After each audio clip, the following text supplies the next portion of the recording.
Olá, tudo bem? Tudo bom? Guilherme, eu vou pedir para, por favor, você mutar o seu microfone. Olá, boa noite a todos. Sejam todos muito bem-vindos a mais esse webinário aqui da Rede Juntos. Eu sou a Bruna, sou gerente de conhecimento da Comunitas. Gostaria de dar as boas-vindas ao Guilherme Mercedes, que é economista-chefe do sistema Firjan e é responsável por desenvolver, produzir e coordenar estudos e análise da Firjan sobre o Brasil e o estado do Rio de Janeiro. Ele é uma das pessoas envolvidas no desenvolvimento do índice de gestão fiscal da Firjan, e é sobre o índice e os problemas também que o índice aponta que ele vai falar hoje. Logo depois disso, a gente vai ter a presença também do Leonardo Busato, que é um economista formado pela URGS e que tem mais de 10 anos de experiência do setor público e hoje está como secretário da Fazenda da cidade de Porto Alegre para baterem um papo e falarem sobre os principais desafios da gestão fiscal dos municípios brasileiros. Agradeço muito a sua presença, Guilherme, em nome de todo o Juntos e a Comunitas. Você tem uns 30 minutos para fazer a sua apresentação, peço para você compartilhar os seus slides e depois a gente coloca o Leonardo para bater um papo com você, tá bom? Ok. Obrigada. Boa noite, Bruna. Boa noite a todos, Leonardo. É um prazer estar aqui com vocês discutindo a questão fiscal, atendendo esse convite do Juntos. A iniciativa é excelente, tenho conversado muito e acho que a gente tem que realmente unir esforços para tentar melhorar as questões e o debate, a conversa. Eu acho que é a melhor forma da gente fazer isso.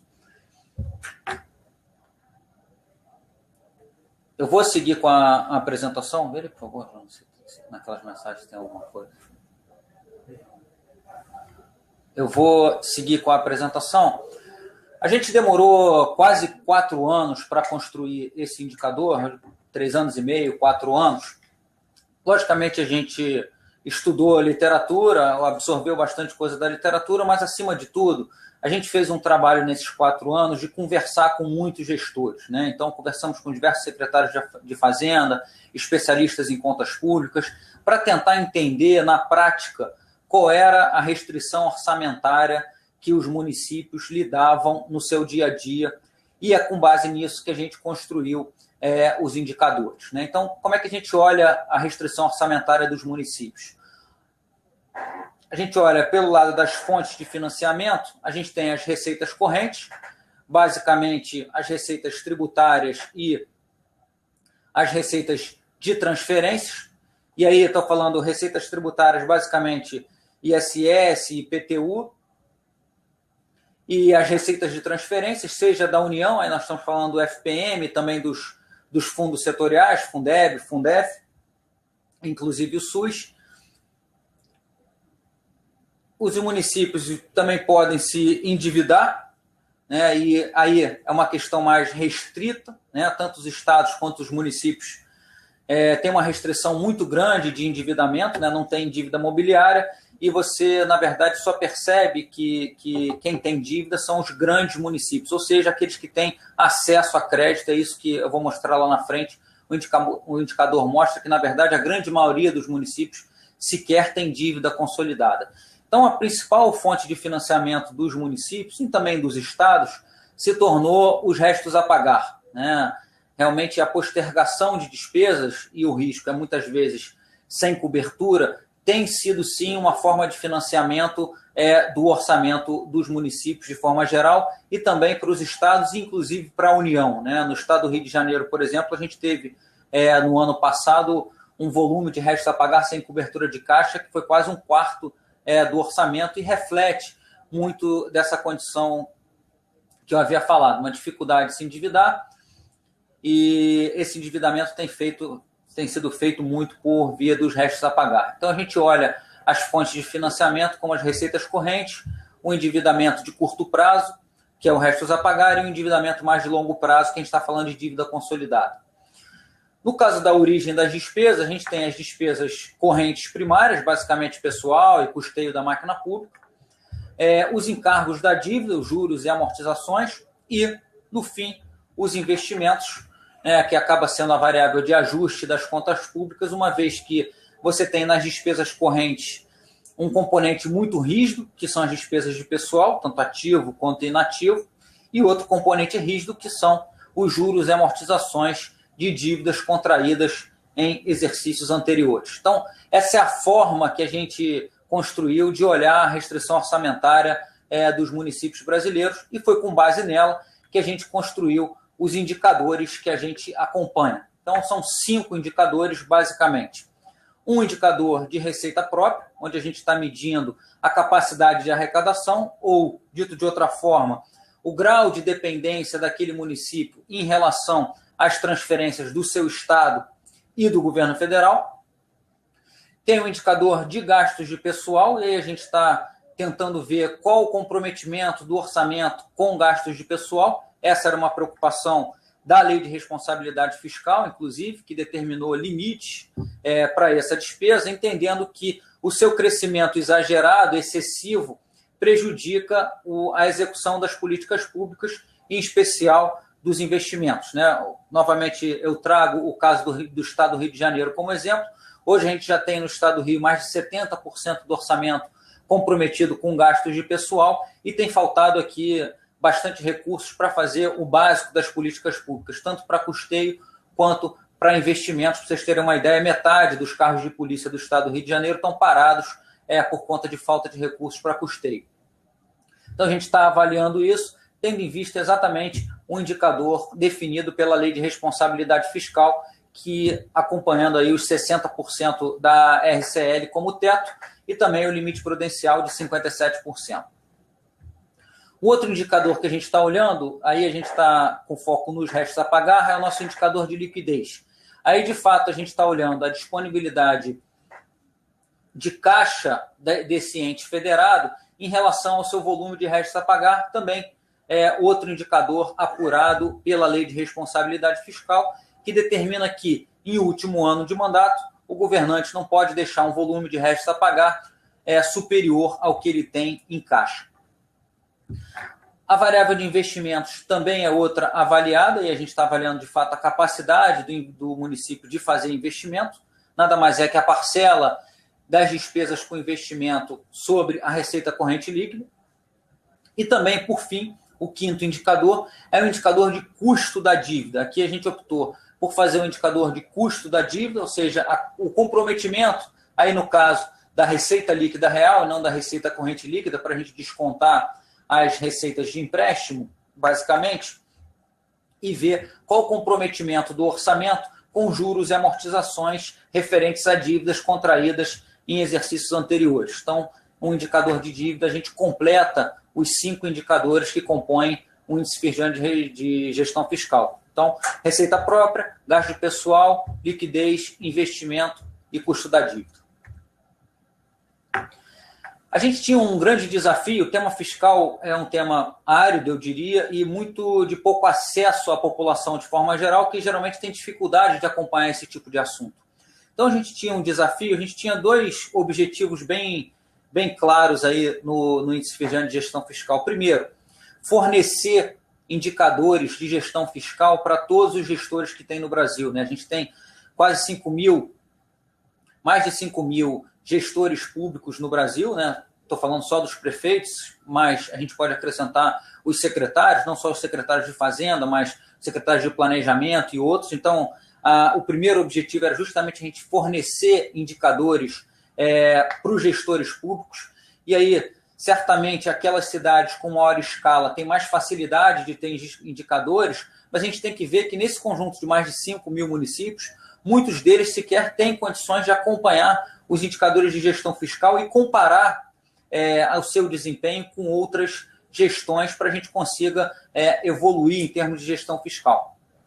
Então, um objetivo era fornecer indicadores aos gestores e o outro objetivo era justamente trazer a sociedade para essa discussão, e para isso a gente tinha o desafio de tornar a linguagem o mais fácil possível. Por isso, a gente estabeleceu uma nota para os municípios que varia entre 0 a 1. Um caso muito conhecido que faz isso é o IDH da ONU, com o objetivo justamente de você facilitar um entendimento por parte da população. Então, o IFGF ele varia de 0 a 1, quanto mais próximo de 1, melhor a situação fiscal daquele município. E também, para facilitar, a gente fatiou em conceitos. Então, até 0,4 pontos seria uma gestão em situação crítica, de 4 a 6 pontos o conceito C, uma situação difícil, de 6 a 8 pontos o conceito B, que seria uma boa situação, e o conceito A de 8 a 1 ponto, que é uma situação excelente, ou seja, uma situação bem folgada em termos de contas públicas. Qual é a nossa base de dados aí? Né? A gente avaliou no ano de 2016 4.544 prefeituras brasileiras, que representam, né, 88% da população, ou seja, vivem nelas 177 milhões de brasileiros. E que dados a gente usa? A gente usa as estatísticas oficiais declaradas pelos próprios municípios à Secretaria do Tesouro Nacional, a STN, né, de acordo com o que manda os artigos 48 e 51 da Lei de Responsabilidade Fiscal. O que ela diz nesses artigos? Os municípios têm até o dia 30 de abril do ano seguinte ao exercício para encaminhar as contas à STN, e a STN tem mais 60 dias para disponibilizá-las ao público. Então, o prazo legal, teoricamente, se encerraria em 30 de junho de 2017 para a declaração das contas referentes ao exercício de 2016. Nós fechamos a base do Índice Virginiano de Gestão Fiscal 2016 no dia 3 de julho de 2017. A gente, de fato, tem que fazer uma linha de corte e a gente usa o limite legal para fazer essa data de corte para que a gente possa fazer a análise daqueles municípios que declararam suas contas dentro do prazo legal. Então, a gente não conseguiu avaliar um pouco mais de 1.000 prefeituras, isso dá 18% do total.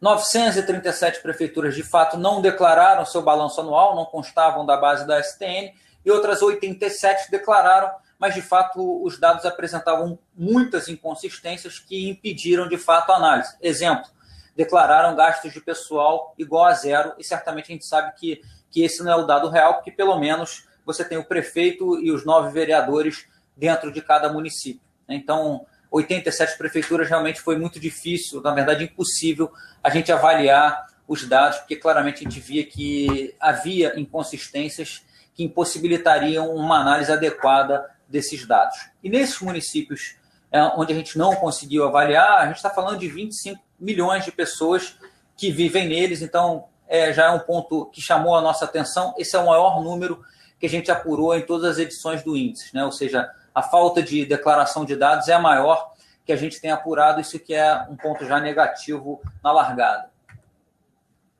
Como é que ficou o nosso resultado agregado dividido aí por conceitos, né?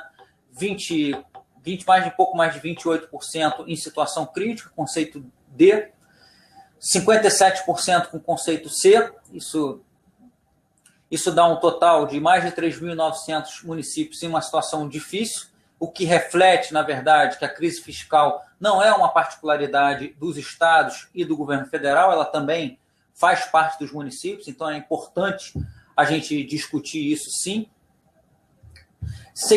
Um pouco mais de 600 prefeituras foram avaliadas com conceito B, isso dá em torno de quase 14%, e só 13 prefeituras no Brasil todo ficaram com conceito A no indicador, 6 delas do Sudeste, 4 do Sul, 2 do Centro-Oeste e só uma do Nordeste.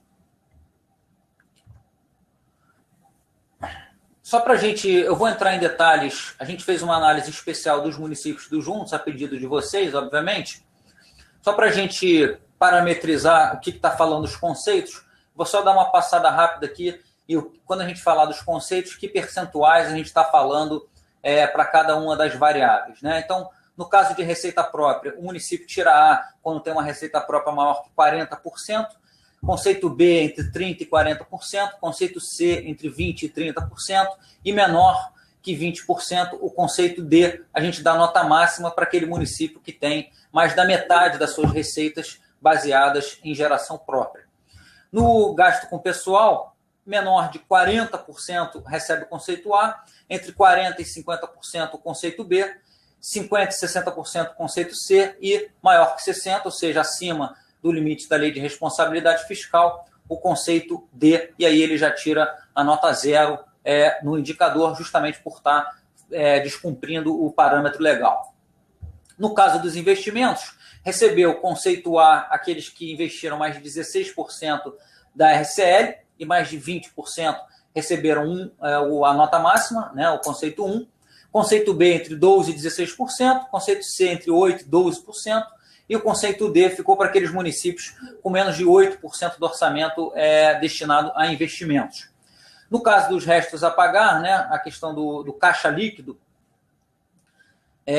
em relação à RCL, a gente está falando que A é aquele município que tem mais de 16%, em torno de 16% do caixa em relação à RCL, o B entre 8% e esses 16%, o C até 8,3% e os ficaram com D, aqueles que de fato entregaram mais restos a pagar do que recurso em caixa. Tirou nota máxima, um município que tem um caixa que representa mais de 1/4 da sua receita corrente líquida. No caso do custo da dívida, né, os juros e amortizações somados menores que 2,6% tirou conceito A, entre 2,6% e 5% o conceito B, 5% e quase 8% o conceito C, e maior que 8%, 7,8%, ficariam aí com o conceito D, e a nota 0 vai para aqueles que romperam o limite legal de 13% da receita líquida real, no caso, destinado a juros e amortizações. Qual o quadro geral dos indicadores, né? Você tem, de forma geral, uma dependência muito grande dos municípios em relação às transferências do seu estado e do governo federal. Para se ter uma ideia, 86% dos municípios não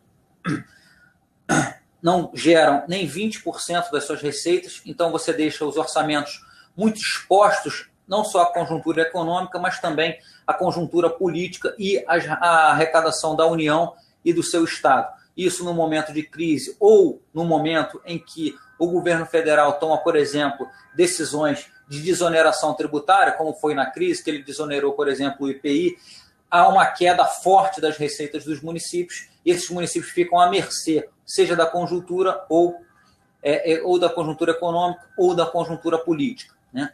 E no que diz respeito a gastos de pessoal, também o que tem se observado é um comprometimento crescente dos orçamentos com gastos de pessoal. A gente sabe que também esse crescimento tem a ver, muitas vezes, com políticas definidas em âmbito federal. Por exemplo, o estabelecimento de pisos para categorias ou reajustes. Então, isso impacta, de fato, a despesa de pessoal dos municípios.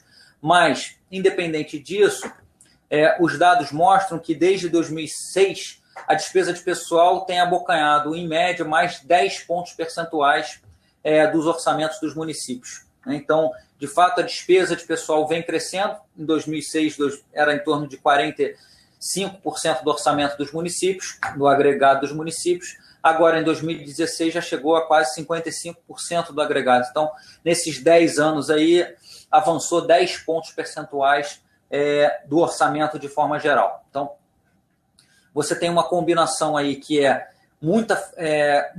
orçamentos muito expostos à dependência de receita e um comprometimento grande com gastos de pessoal. Então, num momento de crise como esse, o que você vê é uma dificuldade muito grande, porque a receita cai e você combina isso com gastos muito rígidos por parte do pessoal, e aí tem sobrado principalmente para duas variáveis. Os investimentos, que de fato são a variável que os entes públicos conseguem cortar. Em 2016, os investimentos atingiram o menor nível em mais de 10 anos. Em média, os investimentos dos municípios ficaram em torno de 6,8% da receita corrente líquida. Esse é o menor percentual desde 2006. E mesmo em valores absolutos, houve uma queda muito significativa dos investimentos, uma queda superior a 7 bilhões de reais, já descontada a inflação, de 2015 para 2016. O Estado do Rio também, novamente dando o exemplo, os municípios do Estado do Rio sentiram ainda mais isso. Foi o estado onde os investimentos mais caíram. Se na média nacional os investimentos ficaram em 6,8% da RCL, no Estado do Rio ficaram em 2,8%, ou seja, um valor muito menor, inclusive, do que a média baixa do Brasil de forma geral. E o outro investimento, outra variável muito impactada pela crise é o indicador de liquidez, é a questão do resto a pagar. E aí a gente está falando principalmente de planejamento financeiro, né, que é uma dificuldade, um desafio para muitas prefeituras, né? Que é, de fato, como é que a gente consegue fazer um planejamento em termos de receita, de forma que a gente, no meio do ano, não frustre essa receita em tal medida que o cancelamento de restos a pagar, né, ou o não pagamento de restos a pagar, seja de tal tamanho que os recursos em caixa não consiga cobri-los. E, de fato, você ficar virando sucessivamente anos no vermelho, você vai ter especialmente um problema no último ano de mandato, que é quando a LRF proíbe que o município fique com mais restos a pagar do que recurso em caixa. E no caso da dívida, como eu já tinha antecipado, né, como os municípios têm muito pouco acesso ao crédito, a dívida realmente não é uma opção para os municípios se financiarem de forma geral. Na verdade, a grande maioria dos municípios, quase 4 mil municípios, sequer declararam terem dívida consolidada líquida. A dívida consolidada realmente é um problema dos grandes municípios e dos grandes estados. Isso tem muito a ver eu diria, com o arcabouço legal que foi desenhado para a dívida dos estados e municípios na década de 90 e as regulações que vieram posteriormente, né? O limite de 13% da receita para juros e amortizações se tornou um problema para aqueles estados e municípios que tinham um volume de dívida já muito grande na negociação do final da década de 90. Então, toda vez que eles passavam desse limite, esse resíduo da dívida voltava para o estoque, e hoje esses municípios realmente têm uma dificuldade de sanar essa dívida, mesmo tendo pago milhões e bilhões de reais de juros e amortizações. Esse é um problema que eu diria que é principalmente de regulação para esses municípios e estados de grande porte. Entrando agora especificamente na análise dos municípios do Juntos, a gente fez uma média simples dos municípios do Juntos, né, entendendo que cada unidade orçamentária, entendendo-os como cada um sendo uma unidade orçamentária, a gente percebeu um resultado melhor do que o do Brasil, especialmente no receita própria. De modo geral, os municípios do Juntos têm uma capacidade de arrecadação própria muito maior do que o observado no Brasil como um todo. Gastos de pessoal também bem menores do que os do Brasil como um todo. Custo da dívida também não são problema para os municípios do Juntos e também para o Brasil como um todo. Mas o restos a pagar também, o problema da liquidez, da relação entre o restos a pagar em caixa, também aparece com uma dificuldade, um desafio também para os municípios do Juntos, né? E também os investimentos. Eu acho que essas duas variáveis refletem bastante a crise econômica que a gente está vivendo e não à toa foram ponto comum, tanto no Brasil quanto nos municípios do Juntos. E eu acho que esse é um ponto importante do debate em torno das finanças municipais de forma geral e também das estaduais. Eu vou abrir agora indicador por indicador e vou fazer um comentário. E como a gente tem a ideia do Juntos é justamente a gente replicar boas práticas, entender como é que a gente teve boas evoluções em determinados municípios e possa replicar isso, os secretários, obviamente, sabem muito mais o que está acontecendo do que a gente na prática, quais as medidas que foram adotadas. Então, é até interessante, a gente colocou as principais evoluções justamente para a gente ter uma troca e ouvir o que foi feito, inclusive com a ajuda do Juntos, nesses municípios. Então, começando por receita própria, como eu disse, o quadro no Brasil é de muito baixa receita própria e nos municípios do Juntos o quadro é melhor. E eu destacaria aí, no caso, as grandes cidades, né, Campinas, Santos, as capitais, Curitiba, Porto Alegre, Salvador e São Paulo, todas arrecadando mais de 40% da sua receita de forma própria, ou seja, com impostos municipais, tributos municipais de forma geral. São cidades muito fortes economicamente e que era natural a gente esperar esse movimento, né? Um pouco ali com o conceito B ficaram Teresina e Caruaru. Teresina com mais de 30% e Caruaru com mais de 40% das suas receitas com geração própria. Petrolina ficou com o conceito C, gerando em torno de 26% das receitas, e Paraty foi o único município dos Juntos que ainda arrecada menos de 25% da sua RCL e está nesse cenário de menos de 20% de receita própria desde 2007. Mas aí que eu acho que é interessante a gente destacar, aí eu chamei de boas práticas, que é justamente como o Juntos chama a nomenclatura que o Juntos usa, né? Então, apesar de Paraty estar nessa situação de muito baixa receita própria desde 2007, é um dos municípios do Juntos que mais avançou nesse quesito. Tanto Paraty quanto Teresina avançaram bastante nos últimos 4 anos, né?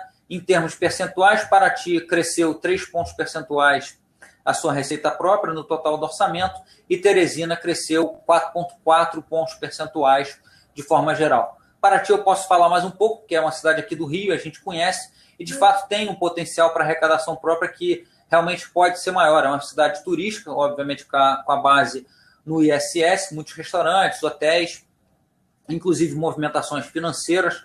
Então, há, de fato, espaço para crescimento da arrecadação e tem conseguido isso. Eu acho que nos próximos anos a gente pode ver resultados ainda melhores aí para Paraty no que diz respeito à receita própria.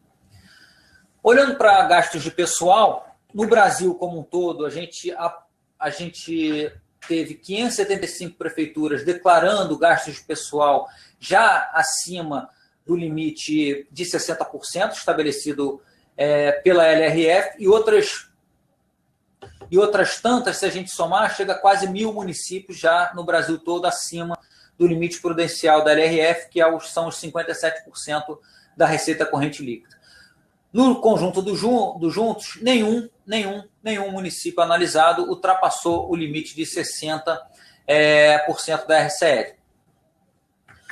Os municípios de Campinas, Caruaru, Petrolina e Porto Alegre ainda estão muito longe do limite, mas já gastaram mais de 50%, já gastam mais de 50%, pelo menos 50% da RCL com despesa de pessoal. Ainda estão distantes do limite prudencial, é verdade. Então, de forma geral, a gente achou bem positivo o quadro dos Juntos para gastos de pessoal de forma geral. E tiraram conceitos melhores, tanto São Paulo quanto Paraty, né? São Paulo declarando gastos de pessoal aí um pouco maiores que 38% da RCL e Paraty com gasto pessoal em torno de 39% da RCL de forma geral. Novamente, destaque para Paraty, que também conseguiu reduzir as despesas de pessoal nos últimos 4 anos, em 6 pontos percentuais, e nesse caso de gasto de pessoal, Caruaru também apresentou uma redução das despesas de pessoal nos últimos 4 anos, uma redução de 5 pontos percentuais da receita no que diz respeito a gasto de pessoal de forma geral. Olhando para investimentos, para se ter uma ideia do quadro geral, mais de 2.700 municípios no Brasil investiram menos de 8% da RCL, que é o nosso conceito D, e só 430 cidades investiram mais de 20% da receita, que é o conceito A. Olhando para os municípios do Juntos, 7 deles investiram menos de 8% das receitas, ficaram com o conceito D. Nós estamos falando de Campinas, Caruaru, Juiz de Fora, Porto Alegre, Salvador, São Paulo e Curitiba. Campinas investe menos de 8% desde 2006, então é um quadro de baixos investimentos já há muito tempo, e é diferente, por exemplo, de São Paulo e Curitiba, que nunca investiram menos de 8% nesse período que a gente avaliou, né? Nunca investiram tão pouco. São Paulo investiu 7% da receita, né, de acordo com os dados da Secretaria do Tesouro Nacional, e Curitiba 2,4% da RCL em 2016. Nos casos de Paraty, Petrolina e Santos, eles investiram em torno de 9% da RCL, não estão com conceito D, estão num conceito um pouco acima. E os casos positivos foram os casos de Teresina e Pelotas, que ficaram com conceito B, porque investiram quase 14% no caso de Teresina e mais de 12% no caso de Pelotas.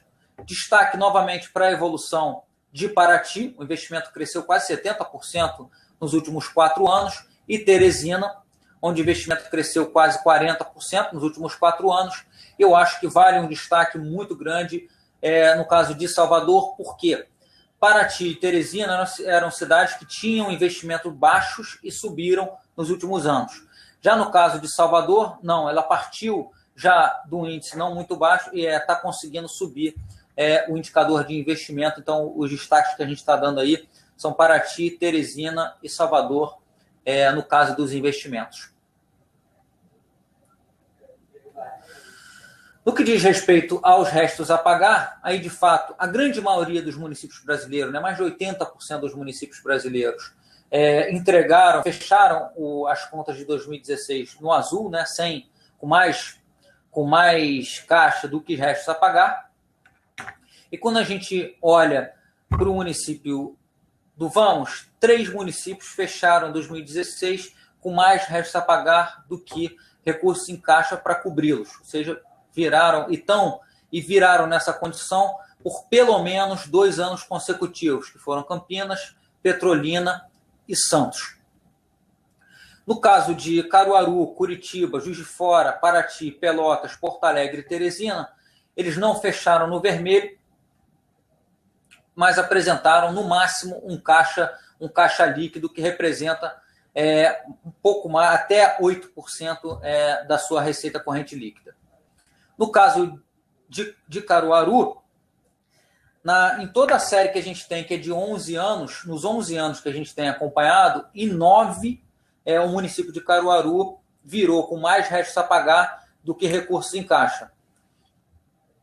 E no caso das boas práticas, a gente está destacando Salvador, que a gente percebe que houve uma melhoria do planejamento financeiro nos últimos 4 anos. No primeiro ano daquela legislatura, ele registrou mais restos a pagar do que recurso em caixa, e agora, no último ano de mandato, fechou com conceito A no indicador de liquidez por, de fato, apresentar um caixa líquido em relação à receita bastante favorável. Para finalizar, olhando para o custo da dívida, como eu havia dito, a grande maioria das prefeituras, mais de 90% delas, ficaram com conceito A ou B no IFGF, e para os municípios do Vamos também, a dívida, de fato, não é problema para esses 11 municípios que nós avaliamos. Os 11 apresentaram conceito A ou B no indicador de custo da dívida, e nenhum deles ultrapassou o limite de 13% da receita líquida real para juros e amortizações. São Paulo é o único que fica com conceito C, se encaixa naquela categoria que eu havia comentado antes, de municípios grandes que tinham uma dívida grande já no passado e que carregam essa dívida até hoje. Mas os dados mostram que a situação melhorou bastante, né? Os encargos da dívida para São Paulo caíram significativamente, principalmente em 2015 e 2016, por conta da mudança, né, dos indexadores da dívida que houve nesses últimos anos. Destaque aí para Salvador e Campinas, que foram municípios que conseguiram reduzir os percentuais de comprometimento da receita líquida real com juros e amortizações. Salvador reduziu os dois reduziram em torno de 4 pontos percentuais, os seus encargos da dívida em relação à receita líquida real. Bom, terminados os meus 30 minutos, eram esses os dados que eu compilei para o Vamos de forma geral, e, obviamente, estou aberto às perguntas e ao debate de forma geral. Obrigado a todos.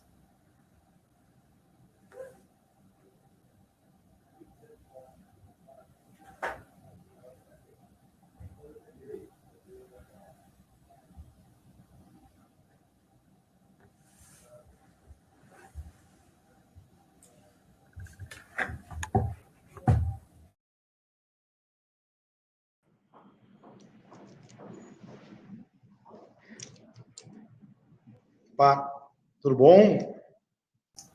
Guilherme, tudo bem? Olá, Leonardo. Tudo bem, tudo bom?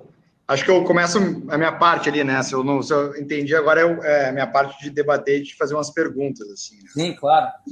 Bom, primeiramente, deixa eu te agradecer a ti, Guilherme, e ao Firjan. Acho que a gente conseguiu construir com esse Firjan um instrumento extremamente importante para os municípios fazerem a gestão das suas finanças, né? Eu assumi agora a Secretaria Municipal da Fazenda de Porto Alegre.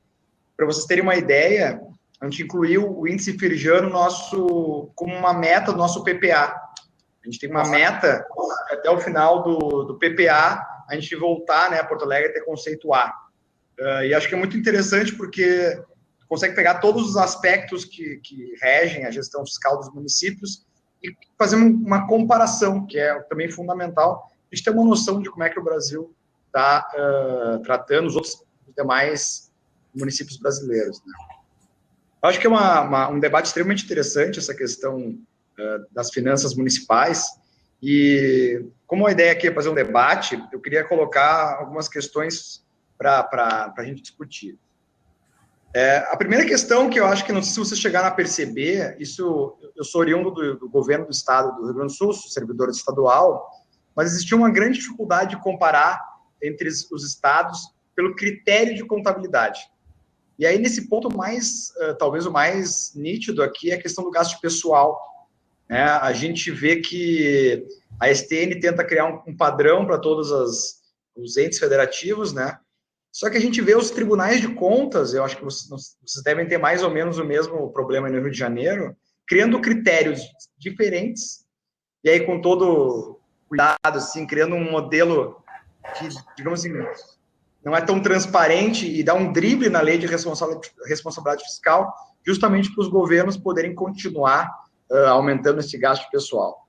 Eu não sei como é que tu vê isso, se é possível enxergar isso no índice Firjan, essa diferença de critérios de contabilidade, e se essa questão de colocar os tribunais de contas de cada estado, a gente sabe bem como é que os tribunais de contas são compostos. O Rio de Janeiro foi um caso aí que sobrou só um, né, conselheiro no último escândalo que teve aí. Isso também acaba não prejudicando, porque a lei de responsabilidade fiscal, ela foi uma lei muito bem construída, e eu acho que uma das grandes falhas é não ter previsto um mecanismo de acompanhamento que não ficasse à mercê de cada estado fazer essa gestão. Então, não sei se poderia comentar um pouco sobre isso. Leonardo, essa, na verdade, é uma das grandes preocupações nossas, né? Isso, eu gosto muito de... A gente tem tentado levar essa discussão muito à frente. Eu tenho conversado muito com o Tesouro a respeito disso, e o Tesouro, esse ano, inclusive, está lançando uma iniciativa para tentar melhorar essa situação, né? Na declaração do SICONF, ele já vai mandar uma planilha padronizada para preenchimento, né? Então, a equipe está tentando, também de olho nisso, tentar padronizar para que a gente possa olhar todo mundo da mesma forma. O caso do estado do Rio de Janeiro é emblemático, Leonardo. A gente olhava os dados de pessoal do estado do Rio de Janeiro, né? Olhando o RGF, né? O relatório de gestão fiscal, e a gente olhava, parecia que os gastos pessoal estavam super sob controle, né? Em torno de 50% da RCL, e dava a impressão de que estava tudo ótimo. Mas o que tinha por trás? E isso tem a ver exatamente com o que você falou, né? Você não tem hoje um compliance para as contas públicas brasileiras, você não tem a consolidação das contas públicas nacionais. Então, isso fica a critério de cada tribunal de contas estadual ou municipal, no caso do Rio de Janeiro e São Paulo, você tem um tribunal municipal, mas você fica a critério do tribunal estadual definir os critérios de apuração. Então, no caso do Rio de Janeiro, você tinha o seguinte sentido. A gente olhava a série, ela estava em torno de 50%, 50 e poucos por cento até 2015. Em 2016, ela salta para 72%. Né? Você poderia pensar, poxa, o que houve? Né? Explodiu o gasto de pessoal do Rio de Janeiro? Não. O que aconteceu, na verdade? O Tribunal de Contas do Estado permitiu ao Estado do Rio de Janeiro descontar da sua despesa de pessoal, toda a receita de royalties. Toda a receita de royalties. Então, o que ele fazia? Um exemplo hipotético. A despesa de pessoal era R$100 e a receita de royalties era R$20. Então, ele ia lá, declarava uma despesa de pessoal de R$80. Quando ele ia apurar a LRF, ele dividia pela RCL. Pelo menos você esperaria que ele descontasse da RCL o recurso de royalties, mas não. Ele permanecia na RCL. Portanto, a despesa de pessoal do Estado do Rio de Janeiro, que era de R$100, se transformava na despesa de R$60. Então, de fato, o que aconteceu em 2016? Sim. Eles passaram a fazer a contabilidade certa ou o gasto pessoal explodiu? Não. Simplesmente os royalties acabaram.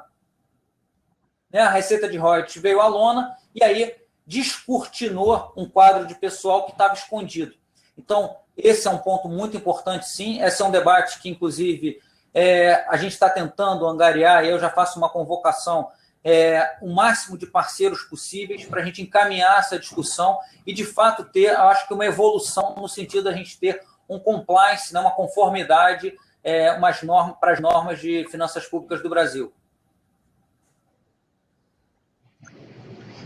Isso acho que é fundamental, Guilherme, e para quem estuda finanças públicas, eu estou há 10 anos nessa área, realmente a gente vê como o Brasil começou a criar mecanismos para driblar a lei de responsabilidade fiscal, por questões até políticas, às vezes, e o caso do Rio de Janeiro é um, o Rio Grande do Sul é outro, né? A gente tem o estado do Rio Grande do Sul, hoje mal consegue pagar a folha de pessoal, e se a gente olha o percentual de gasto pessoal, estamos falando aí de 52%, 53%, quando na prática é mais de 70%.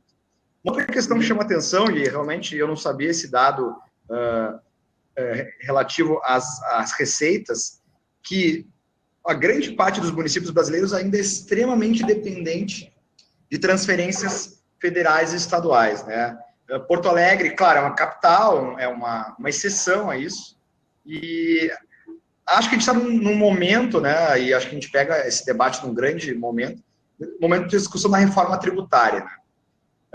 A gente tem muita resistência por parte dos municípios, a ideia que está sendo tratada no Congresso, pelo menos a primeira versão, passaria a todo o tributo sobre patrimônio, né, IPVA, ITCD, ITBI, IPTU para os municípios, e o restante, né, seria um IVA federal e faria, mais uma vez, as repartições de receita. O que eu coloco aí, questionando, assim, tu que estudaste esse ponto, assim, né?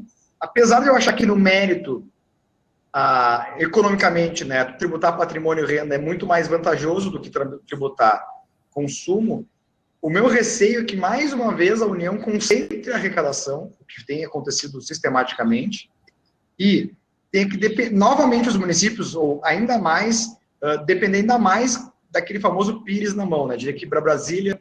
Casualmente, o prefeito agora está em Brasília tentando conseguir recursos federais para que a gente consiga ter algum nível de investimento. Porto Alegre, em 2016, conseguiu nota D, foi muito baixo o nível de investimento, justamente porque nós dependemos ainda, mesmo sendo Porto Alegre, quase 2/3 da receita, dependendo de transferências.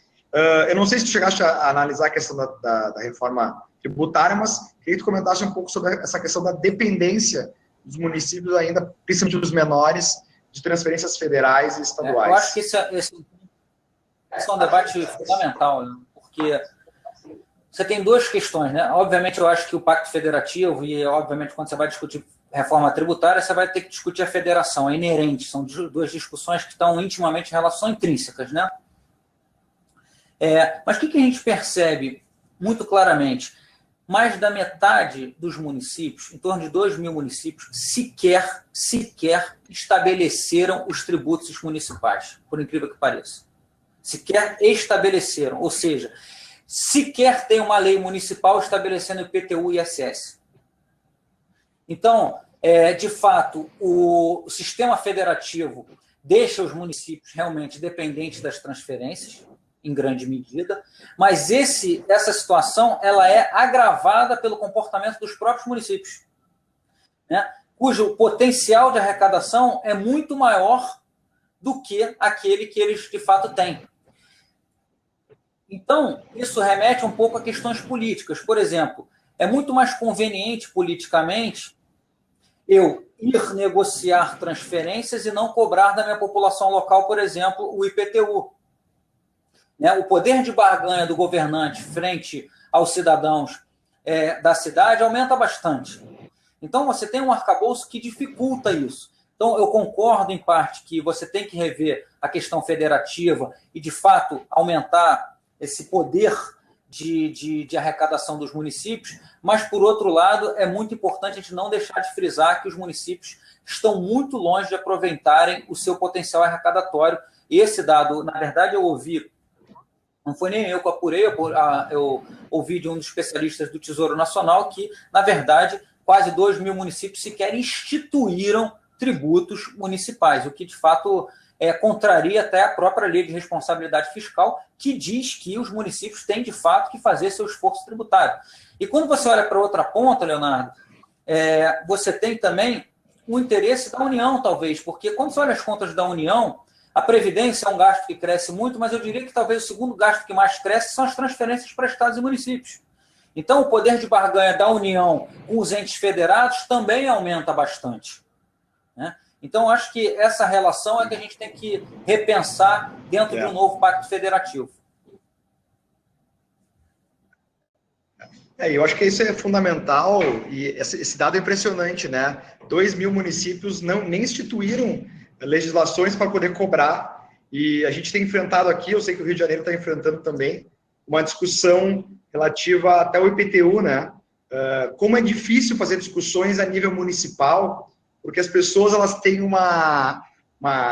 mais sensível a questão municipal da prefeitura com os seus habitantes do que o governo federal, que está em Brasília. Então, realmente é mais fácil para o prefeito botar a culpa em Brasília ou ir atrás de recursos em Brasília do que efetivamente implementar um sistema tributário. Então, eu acho que isso é um debate muito importante, esse dado é extremamente relevante. Outro ponto que me chama a atenção, assim, a gente olhando os dados, né, uma questão do índice de investimento, né? O investimento no Brasil, eu sempre digo, a gente acabou consumindo ao longo do tempo os orçamentos públicos com gasto de pessoal. Claro que o Estado é um prestador de serviço, mas a gente vê também como o índice de investimento começou a deteriorar. Porto Alegre é um caso desses, né? A gente fechou em 2016 com um índice D, né? E a gente sabe que, em alguma medida, esse investimento público poderia até gerar um maior crescimento econômico e um maior desenvolvimento dos municípios. Eu não sei como é que até fico curioso com o índice de investimentos que alguns municípios têm colocado, mas acho que esse é um aspecto a gente considerar também. Por que os municípios, ou como que os municípios poderiam aumentar o seu investimento? E será que a gente não está num nível muito baixo? Como é que a gente poderia reverter esse ponto, que para mim seria crucial, né? Porto Alegre hoje, para vocês terem noção, vai investir menos em 2017 e 2016 por absoluta impossibilidade, não tem dinheiro. Acho que esse é um ponto que a gente tem que refletir. Quando os orçamentos públicos são consumidos com gastos correntes, significa em grande parte que nós estamos tendo uma prefeitura pagando a sua própria estrutura, né, e não investindo em melhorias na cidade. Esse é um ponto que me preocupa bastante também, né? E eu acho que, inevitavelmente, como a gente... Acho que é consenso que a gente não vai ter o crescimento econômico nos próximos anos que a gente teve no pré-crise. Então, o crescimento econômico que o Brasil vai conviver nos próximos anos é menor do que a gente estava acostumado. Portanto, as receitas não vão crescer na mesma magnitude. Então, eu diria que esse é um dos pontos que mais me preocupa, Leonardo. Por quê? Eu acho que a gente vai ter, de fato, uma crise de investimentos dos entes públicos de forma geral, e isso vai chegar na população. Isso vai chegar na população, necessariamente. Tá? A gente já está vivendo isso aqui no Rio, tá? E a gente vai viver isso em diversas outras cidades. Por quê? O gasto de pessoal é um gasto praticamente incomprimível. E se a receita não cresce, ele vai, na verdade, carregar um comprometimento do orçamento muito grande durante muitos anos. Então, a minha preocupação principal eu acho que nos próximos anos o que a gente tem pela frente é um quadro de baixíssimos investimentos nas cidades e nos estados de forma geral. E aí a gente volta a um quadro que a gente se acostumou antes da década de 2000, que é da precarização na prestação de serviços públicos, ou seja, são hospitais mal equipados, o tomógrafo você não consegue comprar outro, ele estragou e você não consegue comprar outro porque você não tem capacidade de fazer investimento, é uma rua esburacada, é uma rua sem iluminação. Essa é uma grande preocupação minha e eu acho que isso tem muito a ver com a discussão de pessoal, né? Então, eu acho que talvez uma discussão interessante é a reforma da Previdência. O governo federal acenou em tirar os estados da reforma da Previdência e depois voltou atrás, colocando aquele gatilho de 6 meses, mas eu acho que ele tem que ir mais à frente ainda, porque o problema da Previdência hoje só aparece para os grandes municípios, mas ele vai se tornar, sim, um grande problema para todos eles. Todos eles. Também, nem metade dos municípios tem fundo de Previdência. E mesmo naqueles que têm, os recursos do Fundo de Previdência não foram utilizados de forma atuarial. Então, você tem um problema de previdência contratado para os municípios que é gravíssimo. E que ele não vai aparecer agora, mas vai aparecer lá na frente. Por que não vai aparecer agora? Pô, desde 88, da Constituição de 88, você teve em torno de 1.500 municípios criados. Obviamente, esses municípios têm funcionários novos. Então, isso ainda não vem à tona. Mas isso lá na frente vai se tornar um grande problema. E esse gasto de pessoal, a tendência é ele imobilizar cada vez mais os orçamentos. Então, essa questão dos investimentos, eu estou com você. Eu me preocupo bastante e a gente tem que pensar, inclusive, numa forma de financiar investimento. Como você disse, o investimento é o único gasto capaz de gerar receita futura. Então, acho que na discussão do Pacto Federativo, que eu acho que ela é inevitável, ela vai vir, talvez com a reforma tributária, a gente tenha que discutir, sim, até inclusive a capacidade de endividamento para investimento. Inclusive, porque a amarra do endividamento, eu diria que é uma camisa de força, né? Eu acho que a renegociação preferiu você ser mais rígido e não liberar para ninguém, do que você ter o problema que você teve na década de 80, 90. Mas agora, como você está mais maduro, eu acho que essa é uma discussão que pode ser levada com mais seriedade e sempre amarrando aquela regra de ouro de endividamento especificamente para investimento. Porque, caso contrário, a gente vai amarrar o investimento e, como você falou, vai ser difícil, inclusive, alavancar a atividade econômica se o setor público não investe nada. Eu acho que esse fator que tu coloca é fundamental, né? A gente olha que os municípios, ainda por serem novos, diferentemente dos estados, eles ainda têm uma capacidade de endividamento alta, né? O que a gente viu no estado do Rio Grande do Sul e nos estados brasileiros recentemente é a utilização de endividamento para pagar gasto corrente, né? De alguma maneira burlando até a regra de ouro, né? Colocando isso dentro de uma conta única. A gente sabe que os governos são criativos, né, para fazer essa gestão. Mas, de outro lado, realmente, o município ainda ter capacidade de investimento. Se nós conseguíssemos amarrar isso a investimentos concretos, né, não aquele investimento que a gente sabe que põe no caixa para pagar outras coisas, acho que poderia ser uma alternativa. Porto Alegre é um caso, né? Porto Alegre hoje ela tem uma capacidade de investimento, de endividamento ainda alta e investe muitíssimo pouco. E nós vamos falar com o Tesouro Nacional, conheço também o pessoal lá, e a orientação agora é não emprestar. Mesmo para Porto Alegre, tem um rating B, né, que é o rating que a STN tem. Então, acho que essa discussão tem que se travar. Vamos aproveitar uma pergunta que acho que o Washington, da Secretaria de Planejamento de Teresina, fez aqui no chat, sobre a máquina de arrecadar que poderia ser mais cara que a receita oferida. Eu acho que essa é uma pergunta interessante. A gente vê municípios pequenos teriam que estruturar suas máquinas arrecadatórias, ter servidores, ter legislação.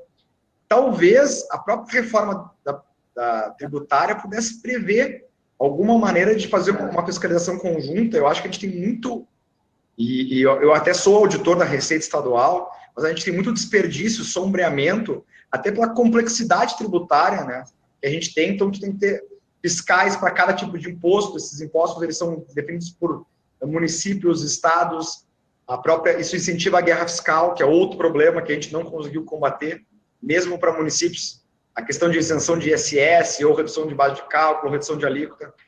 Talvez a simplificação do tributo e a unificação da fiscalização pudesse ser uma alternativa. Não sei o que tu pensa disso, como é que a gente poderia tratar, até responder essa pergunta do Washington. Eu acho que a reforma tributária, um dos pontos tem que ser a simplificação. Hoje, no Brasil, você tem, para todas as bases tributárias, mais de um imposto, né? Você tem para renda, você tem IRPJ, mais CSLL, para faturamento, você tem PIS, COFINS, IPI. Então, você tem uma incidência de impostos bastante variada, e eu acho que o foco da reforma tributária vai ser simplificação. Isso vai facilitar bastante. E eu acho que a gente pode pensar em duas coisas. Primeiro, o custo para, se você me montar uma estrutura, se isso é mais caro do que eu vou arrecadar, eu acho que a gente tem que separar o curto e o longo prazo, né? No curto prazo, pode ser que sim, né? O custo num determinado ano pode ser maior do que a arrecadação que eu vou oferir naquele ano. Mas se eu pensar no município ao longo do tempo, né, 10, 20, 30 anos, certamente eu arrecadar sai muito mais barato que eu construir um sistema de arrecadação. E outra questão importante que você levantou é, será que a gente não consegue pensar em consórcios ou em pools de estruturas de arrecadação, principalmente para os municípios menores? Acho que é essa possibilidade bem viável. Acho, inclusive, que essa pode até, estou aproveitando, dando uma sugestão para o Juntos, talvez para a gente pensar em pools. Hoje a tecnologia está disponível, a tecnologia para apuração, por exemplo, de impostos de movimentação financeira evoluiu bastante, a gente consegue apurar isso com muito mais facilidade. Houve até uma mudança agora de legislação do Congresso Nacional que permite aos municípios cobrarem, por exemplo, pelo leasing e etc. A gente pode pensar em sistemas de informação para melhorar isso. Eu acho que tem toda a condição da gente pensar em pool de municípios para isso. Eu acho que seria bem interessante uma ideia de algum consórcio, alguma questão assim, e até talvez uma legislação mais simplificada, mas que obrigasse, uma legislação padrão nacional, que obrigasse os municípios a cobrar tributo de uma maneira mais simplificada e não deixasse. A gente sabe que município menor, prefeito não cobra IPTU, né? A gente sabe disso porque isso não dá voto. Imagina cobrar IPTU do vizinho. Então, talvez alguma medida legislativa, alguma lei que obrigasse com alguma questão, talvez de simplificação, pudesse solucionar uma parte disso. Eu tenho mais duas questões, eu não sei como é que nós estamos de tempo, se o pessoal puder nos passar ali, se a gente até onde vai, mas tem dois pontos que a gente queria tratar. Primeiro, que tu colocaste a questão da Previdência, acho que esse é um ponto fundamental. Hoje a gente vê a questão previdenciária nacional na discussão, os estados já estão enfrentando isso com agora mais fortemente Rio de Janeiro, Minas Gerais, São Paulo, Rio Grande do Sul, estados que já estruturaram os seus serviços públicos há mais tempo. Mas eu sei que Porto Alegre e outras capitais estão começando a enfrentar esse problema, e os municípios menores vão enfrentar esse problema no passado. A gente, em Porto Alegre, criou uma divisão que a gente chama segregação de massa, né? Em 2001, se deixou servidores num fundo capitalizado, e os demais, os antigos, ficaram no regime de repartição simples, que é custeado pelo Tesouro Municipal. O grande problema disso, apesar de concordar com o regime capitalizado, é que o custo de transação disso é muito caro. Por quê? Porque os servidores novos que ingressam, eles não contribuem mais para aquele bolo dos antigos, né? Eles contribuem para um fundo capitalizado. Isso é um problema explosivo que Porto Alegre está vivendo, outras capitais também. Então, o grande problema é que a Previdência, tudo demanda tempo, né? Tinha que ter sido feito lá atrás, desde o início, um fundo capitalizado, para que pudesse gerar poupança e pagar esses aposentados de hoje. E a gente perdeu esse boom da natalidade, nós estamos ficando velhos sem ter ficado ricos, né? O país ficou velho sem ter ficado rico. Como é que vocês veem essa questão previdenciária e talvez até uma ideia de, daqui a pouco, trabalhar mais um pouco isso no índice Firjan, ou até como uma solução que pudesse ser para todos os municípios, porque, na verdade, isso vai estourar, seja daqui a 5, 10, 15, 20 anos, porque realmente os municípios não têm estrutura para essa questão previdenciária. Não sei, acho que tu poderia comentar um pouco sobre isso, acho que é um ponto crucial, bem nessa época de reforma da Previdência. Certamente, essa eu diria que é uma das maiores preocupações. Esse ano a gente tentou avançar bastante nos dados, mas a verdade, Leonardo, é que quase você não tem dado disponível para tratar de previdência. Isso é uma outra questão que talvez a gente possa avançar, inclusive, com a STN na declaração dessas questões de previdência, né? Porque como elas não estão na exigência dos relatórios oficiais, ela acaba que a maioria dos municípios nem declara essa questão da previdência. Eu devolveria com uma pergunta que me intriga e eu gostaria de saber se você acha viável, né? Nessa tua explicação, você tem dois regimes, né? O repartição simples e o capitalização. Grosso modo, nosso problema é o seguinte, o estoque. Né?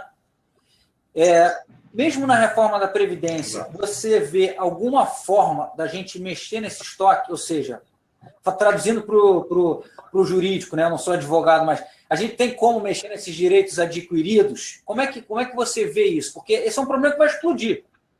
Eu tenho mais 30, 40 anos para carregar esses funcionários. Então, assim, esse é um gasto que vai ficar imobilizado aqui nos próximos 30, 40 anos, até porque a expectativa de vida vem crescendo. Né? E eu tenho, pelo regime previdenciário atual, mas muitos servidores mesmo que se aposentaram com 50 anos. Então, eu tenho 30, 40 anos de vida à frente para esse estoque. Como é que você vê essa possibilidade da gente mexer nas regras do estoque? Já que a gente já mexeu nos entrantes, já foram mexidas na grande maioria. O Estado do Rio também fez essa mexida, mas o estoque dele é gigantesco no regime antigo. Então, ele tem um problema que ele vai carregar durante 30 anos. Eu te pergunto, como é que você vê a solução? Eu tenho tido dificuldade de pensar, até juridicamente, como é que a gente resolve essa questão do estoque, que ela vai ter que ser resolvida. Por mais que a gente se furte a encarar esse problema por um tempo, vai chegar um momento que a gente não vai conseguir pagar. É simples. Sim. Esse é um ponto que a gente até discute bastante. O Rio Grande do Sul é um estado velho, né? Porto Alegre também é uma cidade velha em termos de idade, e esse problema previdenciário é enorme. Eu não sei se a gente vai conseguir escapar, Guilherme, aí acho que é uma questão que talvez nós temos que amadurecer como sociedade, escapar de criar uma alíquota suplementar transitória. Eu sei que o Rio de Janeiro tentou, mesmo sabendo que seria inconstitucional agora, criar uma sobretaxa, se não me engano, era 30% em cima de quem já estava aposentado. A gente estudou isso no estado do Rio Grande do Sul, né? A gente olha. Agora, a conta não fecha. Aquele servidor que contribuiu por 25 anos, se aposentou com 50, hoje ele pode viver 35, 40, 45, e ele não contribuiu em 25 anos. Então, acho que tem duas questões que a gente vai ter que tratar, né? Primeiro, criar um regime de previdência complementar, com fundo capitalizado, em que o Estado pague no máximo até o teto do INSS, com uma alíquota, a gente aqui acabou de aumentar a alíquota para 14%, né? Uma alíquota que é ao máximo que a justiça, até a jurisprudência, permite ter, que não considera confiscatória, né? Criar um regime de previdência complementar com cálculo atuarial sério. Agora, essa transição de todos os servidores que hoje estão aposentados ou que têm a paridade antes da emenda constitucional de 2003, eles não contribuíram, e quem já está aposentado ou quem vai se aposentar, não contribuiu para pagar a sua própria aposentadoria. Eu não sei, eu mesmo com a reforma da Previdência que está vindo aí, ela vai ser uma paliativa, daqui a 5 ou 10 anos, se tiver uma reforma, vai ter que ser feita outra. E eu não sei se nós não vamos escapar, talvez como foi feito na Grécia, que foi um grande problema, mas aconteceu, de criar uma alíquota suplementar para quem já está aposentado e, infelizmente, não contribuiu. Porque o problema é tão grande, se a gente olha as tábuas de expectativa de vida, o déficit da Previdência consolidado, eu não consigo visualizar alguma coisa, mas nesse sentido de ter uma alíquota suplementar de 20%, 30%.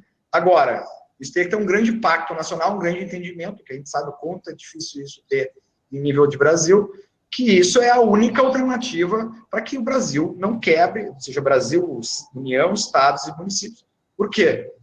Hoje, principalmente o déficit do setor público, ele é insustentável, qualquer projeção que se faça. Então, talvez nós temos que pensar em alguma alternativa nesse sentido. Olha, nós temos que criar uma alíquota transitória que possa permitir aos estados e municípios implementarem seus regimes de previdência complementar, que ali na frente o dinheiro da aposentadoria vai ser aquilo que ele próprio poupou. Eu não sei, acho que não consegui ver ninguém que me desse uma solução um pouquinho diferente, porque, infelizmente, vai chegar num ponto que a gente vai ter que criar alguma coisa muito drástica como essa. Tem outra solução. O estado do Rio ele subiu de 11 para 14, agora recentemente. O governador tentou mandar um transitório de mais 8%, mas o projeto nem entrou na Assembleia Legislativa, a Assembleia Legislativa rejeitou. A gente subiria para 21% de contribuição previdenciária. Pelos nossos cálculos, a conta fecharia com 23%. Né? Então, o governo do Estado, de fato, mirou para tentar fechar, sim, mas, de fato, politicamente, é o que você falou, politicamente hoje é quase um tabu discutir isso, mas eu acho que vai chegar exatamente no que chegou na Europa. Né? Você criou, sim, essa contribuição complementar e, acima de tudo, trabalhou em cima do direito adquirido. Você, de fato, diminuiu as aposentadorias e pensões daqueles que já as recebiam. E eu acho que, como você falou, essa conta não vai fechar e, inevitavelmente, a gente vai ter que chegar nessa situação no Brasil. Era muito melhor a gente pensar numa estratégia para isso do que ser imposto ao Brasil uma estratégia desse tipo. Eu sei que é polêmico, né, tratar disso, mas a gente sabe o quanto os servidores públicos, né, que hoje estão aposentados ou estão trabalhando, eu fico muito tranquilo em falar isso, porque eu sou servidor concursado, o quão difícil é falar, porque essas corporações acabam, apesar de não serem a grande maioria dos brasileiros, muito pelo contrário, é a grande minoria dos brasileiros, a gente olhando os déficits de previdência vê que esse extrato, né, ele é o maior, é o mais significativo, porque tem toda uma regra diferenciada de isonomia, de paridade, que veio trazendo desde do início dos regimes de previdência. Então, acho que essa é uma questão, ainda é um tabu. A pressão corporativa a gente vê no Congresso Nacional, principalmente das corporações públicas. Volto a dizer, eu me sinto à vontade para falar que eu sou servidor público, mas enquanto as pessoas não entenderem, os servidores não entenderem, que se não for feito um ajuste drástico, nós não estamos falando de não aumentar o salário, estamos falando de não receber o salário. Os servidores públicos do Rio de Janeiro, os do Estado do Rio Grande do Sul, agora o Distrito Federal acabou de começar a atrasar o salário, né? Foi uma notícia dessa semana. Porto Alegre está atrasando o salário. Isso vai começar a acontecer cada vez mais. Isso pega os aposentados, os ativos, e daqui a pouco não tem dinheiro para ninguém. Acho que esse é o ponto que a gente vai ter que tratar e talvez, espero que a gente não tenha que chegar num colapso nacional nas finanças públicas para ter que tratar disso e ter que pensar em soluções um pouco mais radicais do que é hoje. E, com certeza, quebrando alguns tabus de direito adquirido, porque esse direito adquirido ele foi adquirido numa realidade completamente diferente do que existe hoje, né, em termos de finanças. Perfeito. Bom, eu não sei como é que está o nosso tempo aqui, eu não sei se a gente tinha mais tempo, Guilherme, não sei se o pessoal do Comunitas me avisa aqui pelo chat. Eu teria mais uma perguntinha aqui, aproveitar, já que... Tá. Só rapidinho, uma última pergunta, porque eu acho fundamental, tá? E quem trabalha com finanças públicas, a gente sabe como é que funciona. Tem uma questão dentro das finanças que chama fonte de recurso, ou seja, qual é a fonte que financia a despesa. Vou dar um exemplo de Porto Alegre. Porto Alegre tem uma receita corrente líquida relativamente alta. Só que o que compõe essa receita corrente líquida? A receita do Tesouro, que é basicamente transferências e tributos, uma boa parte de receita da autarquia de água, que é um dinheiro vinculado para aquela autarquia, e receitas previdenciárias que decorrem desse fundo capitalizado. Ele é contabilmente uma receita da prefeitura, que ele gera, ele é um bi e meio, né, um bi e meio de fundo capitalizado, que ele gera 140, 150 milhões de receitas novas por ano, só que vai para aquele local. Talvez que é um desafio é como distinguir, eventualmente, receitas de livre destinação, que é o que eu estou falando, de receitas vinculadas.